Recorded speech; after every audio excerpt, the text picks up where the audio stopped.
Top of the morning, everybody. Welcome to Jedd in the Shed on this bright and early, bushy-tailed Wednesday morning. How's everybody? How's everybody going out there? I woke up this morning and we were 8 people away from 10K subs. This makes me feel really good.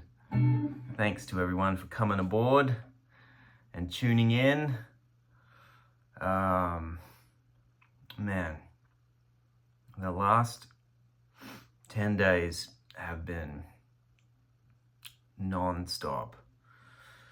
I'm still trying to get right side up from my late night Vince Gill schedule, where I was getting home at 2 a.m. and getting up at whenever the kids were up early.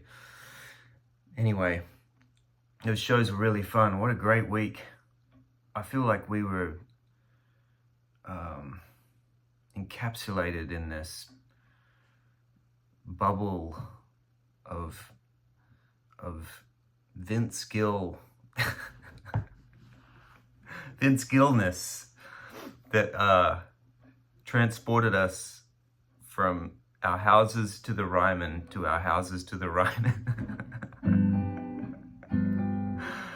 What a strange reality for a week. strange and wonderful. It was so fun. The shows were really fun. Some great moments. I really had a good time playing. And even more than that, hanging out with Book, and Ebo was teching for us, and man, Ebo saved my ass. He had this amazing cold brew coffee on tap that we kept side of stage, not literally on tap, on ice, and he would bring them to me during the set, you know, because I was getting tired. I mean, we were playing 4-hour shows, start at 8, and we would wrap just really right around midnight. And I am not used to being up that late. For anyone out there that has small children, you know, being up till 2 a.m. it's not the norm. Anyway, it was a really fun week, and I really got spoiled playing flame tops all week, and Book's 57 gold top. I gotta say, I've never in all my guitar playing life spent so much time on instruments of that quality level. And not that I didn't get it before, but I really get it now, because I've never played one on a gig, and I really I feel like I understand now why they are so they're just the greatest guitars ever made, I think. You know, I know that's completely subjective, and that's not to say you couldn't make a living from, you know, something worth a fraction of the price, but man, I don't think I ever really wanted one until now, and now I understand what the possibilities are on those kinds of instruments.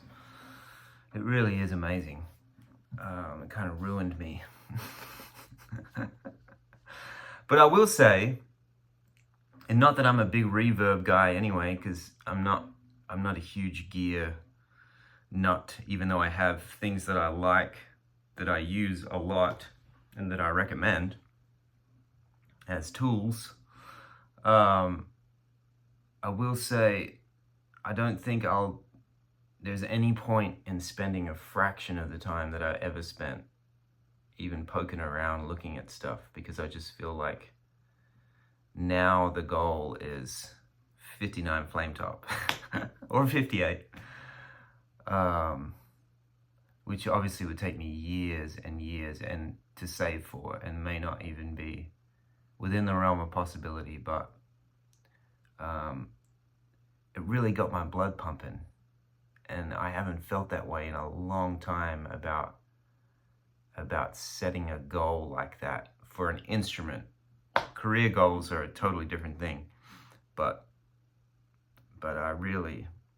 it fired me up. It really did. Really fun. Anyway, this week my friend Randy Rogers is in town from Texas. I've known Randy for, I don't know, almost 20 years. And he's asked me to produce his next record. So we're slowly digging around for songs and writing songs. We're writing this week. Yesterday we wrote with Hayes Carl, who I absolutely love. Known Hayes for a long time as well. I have this connection to the Texans because I went to college in Texas. I don't know if you guys knew that. I went to school in West Texas when I moved to the States when I was 18, and I met a lot of those guys when they were sort of like starting out. I was in college, so like Wade Bowen and Randy Rogers and Hayes and Jack Ingram and Pat Green, and I met Robert Earl keen later on, and I have this sort of connection to the Texans that I love, you know, the singer-songwriters. And we've all stayed in touch all these years, which is nice. Anyway, Randy's in town and we're riding this week. So I'm just trying to get the wheels turning, and I'm about to pick up my acoustic and see what ideas I have saved in my phone. See if I've got some pieces of melodies and any kind of lyric to get us down the road today. And I haven't read back through everyone's comments yet. I'm a couple days behind, trying to play catch up. But I will get on. I'll get on that this week. Make sure I'm staying in touch with everyone. And I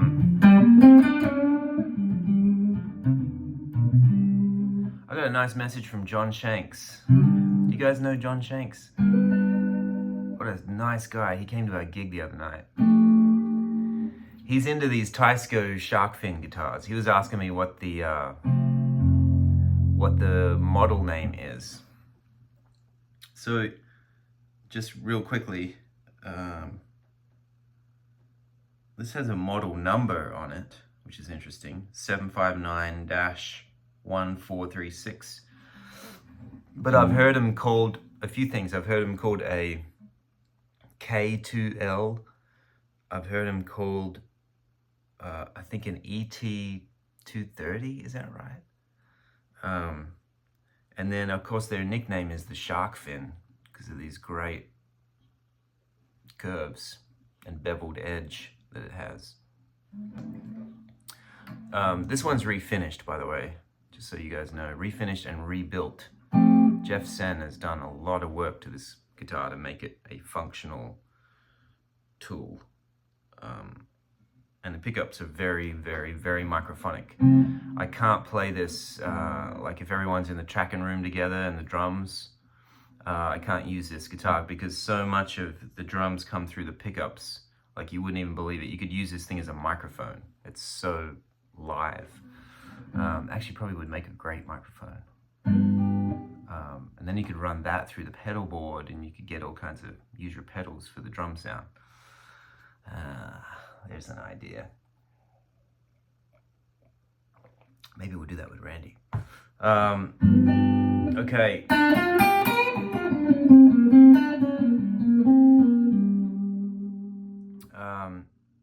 Also, I want to say again, thank you to Otis Gibbs for coming out to the house and having a chat and hanging out and just being a very chill and sweet energy that he is. What a nice guy. It's good to be around people like that. It's good for me. Helps me chill out a bit. I mean, I feel like I'm a pretty quiet person, but it was really nice hanging out with him. He's been posting those videos of some old stories I have from touring with Vince and from touring with Emmy Lou and Rodney. And he wanted to hear the Mark Knopfler story.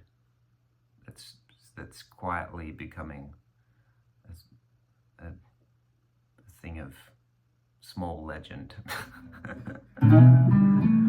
I used to find it really painful to think and talk about, but I reframe the way I look at it, and it's actually quite funny. It's quite funny now, to me, and apparently to a lot of other people. Which is good. Anyway, I hope you guys are doing great, and yeah, I'll see you soon. Just a couple other little quick things. I have a record coming out later this year that I made with Rodney Crowell a couple of years ago. And it's kind of like West. It's sort of an esoteric album in that each song is kind of different, you know. I will say the overarching theme is maybe it has a little more of a rock and roll sort of bent and attitude to it maybe, but there's some acoustic things on it as well, and some amazing guests. John Hyatt came in and sang on a track, and all kinds of beautiful voices. That's coming out later this year, and then I'm slowly in my mind, and I'm gonna start writing some things down, figuring out how to make this acoustic record that I've got to be in my bonnet about making, which might be a live record. I don't know. I've never made a live record.